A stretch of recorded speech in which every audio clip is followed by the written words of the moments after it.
Il vaut mieux manger de la viande une fois, deux fois dans la semaine, mais de manger de la bonne. Je pense que la solution, elle est là. Manger de la qualité qui va faire le côté éthique pour l'animal, le côté éthique de l'éleveur.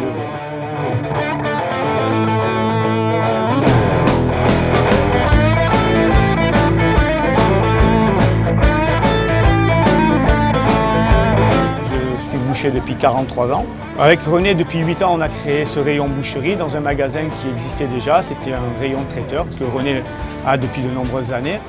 Donc nous sommes partis sur un concept un peu différent, c'est-à-dire que je n'ai pas voulu travailler avec de grands groupes et travailler uniquement avec des éleveurs. C'est un travail qui est complètement différent parce qu'on achète soit des bêtes entières, soit des demi-bêtes. Et on a gardé quand même, par sécurité, un tout petit groupe. C'est un monsieur qui a 74 ans. Et c'est lui qui sélectionne ses bêtes. Donc ce n'est pas des animaux qui sont transportés sur des milliers de kilomètres, c'est ce que je ne voulais pas. Avec ça, s'il vous plaît. Dès que j'ai entendu parler de l'abattoir mobile, pour moi, ça a été vraiment la révélation. C'est ce que je cherchais depuis longtemps, vraiment. Donc j'ai connu le bœuf éthique par les réseaux sociaux, sur Facebook.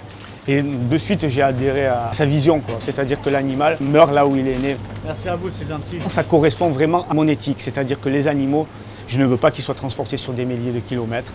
Je ne veux pas des animaux qui soient stressés, enfermés dans des bouveries ou malheureusement abattus.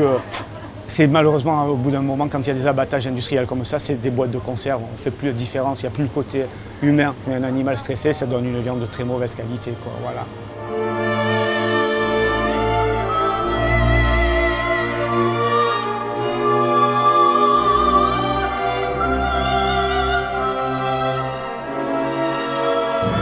La boucherie, c'est un métier. Et on a des gestes précis, des gestes méticuleux. On respecte justement l'éleveur, on respecte l'animal qui a été sacrifié pour être mangé. Donc voilà, la boucherie, c'est un art à ce niveau-là. Nos animaux, c'est des bêtes nourries à l'herbe. L'avantage de ces bêtes nourries à l'herbe, c'est qu'il y a des oméga 3, oméga 6. On a besoin de gras pour la santé, c'est très très important.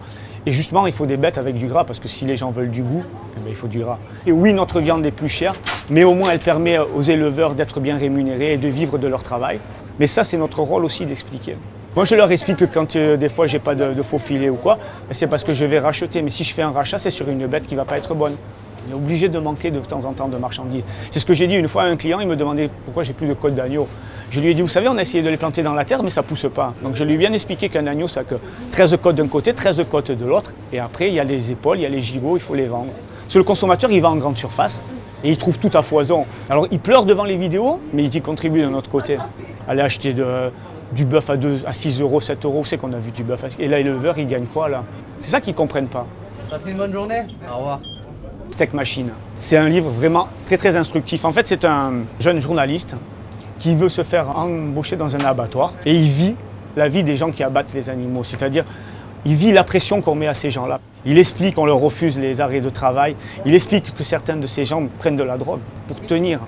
Donc voilà, c'est un livre très instructif, les gens devraient le lire. Ce n'est pas un livre gore du tout. Il explique vraiment l'envers du décor. Et ça, le consommateur aussi, il faut qu'il prenne conscience de ça. Et je pense qu'aujourd'hui, il faut former les bouchers à ça, à informer le client.